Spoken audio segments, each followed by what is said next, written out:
Mr. Speaker, we welcome the general election, but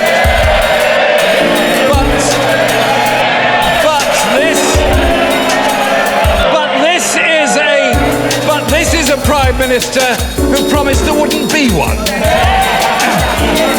A Prime Minister who cannot be trusted. She says it's about leadership, yet is refusing to defend her record in television debates.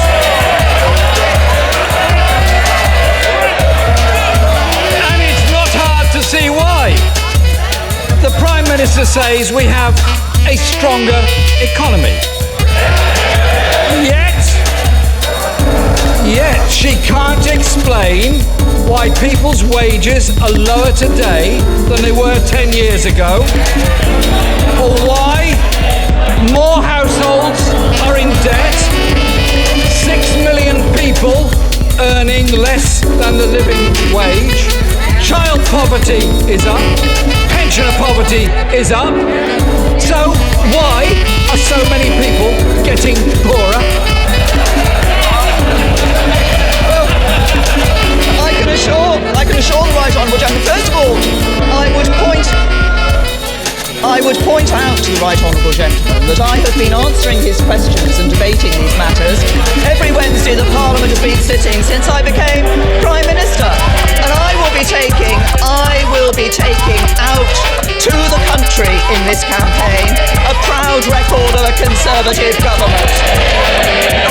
A stronger economy, an economy with a deficit nearly 2/3 down, with 30 million people with a tax cut, 4 million people taken out of income tax altogether, record levels of employment, and £1,250 more a year for pensioners. That's a record we can be proud of.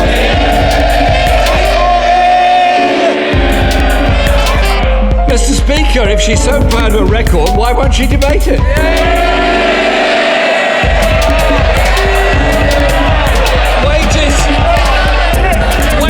Wages are falling. More children are in poverty.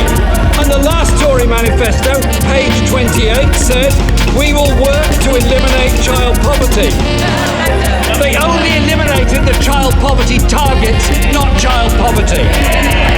In 2010, they promised to eradicate the deficit by 2015. In 2015, they promised to eradicate the deficit by 2020.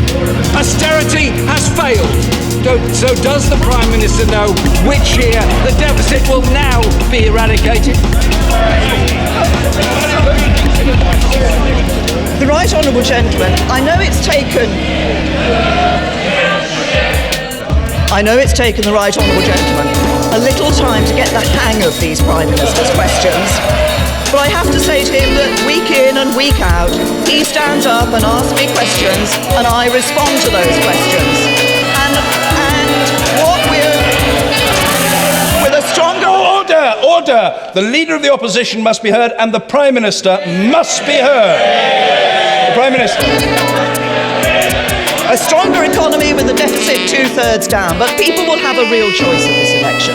They will have a choice between a Conservative government that has shown we can build a stronger economy and a Labour Party whose economic policy would bankrupt this country. And what voters know is that under Labour, it's ordinary working people who pay the price of the Labour Party. They pay it with their taxes, they pay it with their jobs, and they pay it with their children's futures. Only this year, the new Chancellor pledged to eradicate the deficit by 2022. I do admire Tory consistency. It's always 5 years in the future. Another Tory broken promise. The Prime Minister leads a government that's increased national debt by £700 billion, more than every other Labour government in history put together. Debt has risen every year they've been in office. We know their economic plan was long-term. Does the Prime Minister want to tell us how far into the long term it will be before we get the debt falling? The right honourable gentleman stands up and talks about debt. This is a Labour Party that will be going into the election pledged to borrow an extra £500 billion. And what does that mean for ordinary working people? Well, I'll tell the right honourable gentleman what it means. We know what Labour's plans would entail because we've been told by the former Labour Shadow Chancellor. He said the following: if Labour were in power, you'd have to double income tax, you'd have to double national insurance, you'd have to double council tax, and you'd have to double VAT as well. That's Labour's plan for the economy. Jeremy Corbyn! All her government has delivered, Mr. Speaker, is more debt and less funding for schools and hospitals. Schools funding being cut for the first time in a generation. The Prime Minister is cutting £3 billion a year from school budgets by 2020. She says they created a stronger economy. So why are there tax giveaways to the richest corporations while our children's schools are starved of the resources they need to educate our children for the future?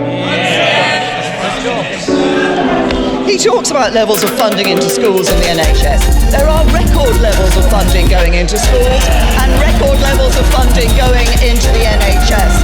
But let's just talk about schools, because it's not just a question of funding, it's actually a question of the quality of education provided in the schools. 1.8 million more children are in good or outstanding schools under this Conservative government.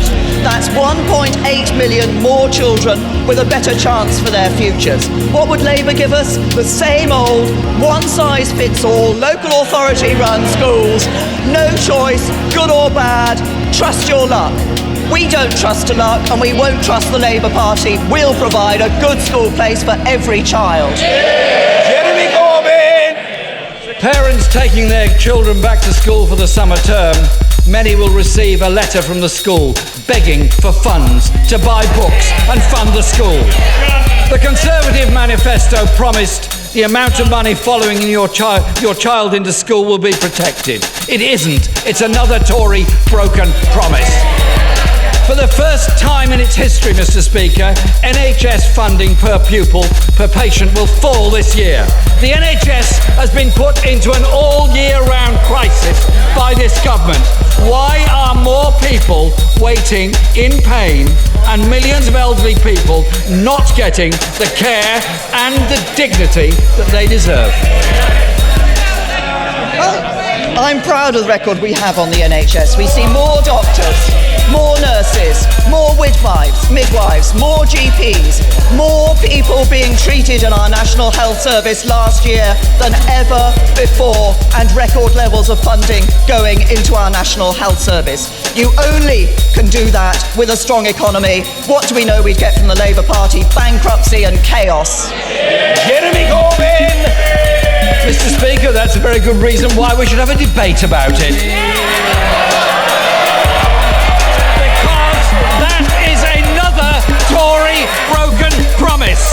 A broken promise of the Tory manifesto, which said they will continue to spend more on the NHS in real terms. Say that to those waiting at A&E departments. Say that to those that can't leave hospital because social care is not available. Mr. Speaker, isn't the truth that over the last 7 years, the Tories have broken every promise on living standards, the deficit, debt, the National Health Service and schools funding? Why should anyone believe a word they say over the next 7 weeks?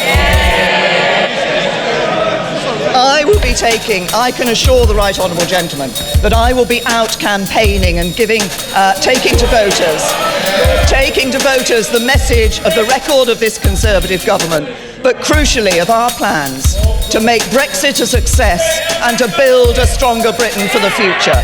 And every vote for the Conservatives will make it harder for those who want to stop me from getting the job done. Every vote for the Conservatives will make me stronger when I negotiate for Britain with the European Union. And every vote for the Conservatives will mean we can stick to our plan for a stronger Britain and take the right long-term decisions for a more secure future for this country. This country.